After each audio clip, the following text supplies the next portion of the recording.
ഊർജ്ജമെല്ലെ കഴുത്തുഭാഗത്തേക്ക് പ്രവഹിച്ച് കഴുത്തിലെ എല്ലാ പേശികളെയും പൂർണ്ണമായും റിലാക്സ് ആക്കുന്നു. ഊർജ്ജമെല്ലെ ശിരസ് ഭാഗത്തേക്ക് പ്രവഹിച്ച് ശിരസ് ഭാഗം പൂർണ്ണമായും സ്വസ്ഥമാക്കുന്നു.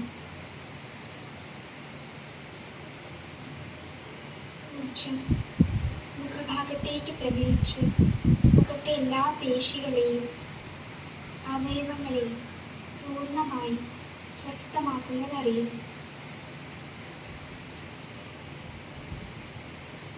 ഇപ്പോൾ ശിരസ് മുതൽ കാൽപാദം വരെയുള്ള ശരീരഭാഗങ്ങൾ പരിപൂർണമായും റിലാക്സ് ആയതായി അറിയുന്നു. ഏതെങ്കിലും ഭാഗം റിലാക്സ് ആവാത്തതുണ്ടെങ്കിൽ അവ ശ്രദ്ധയിൽ കൊണ്ടുവരണം.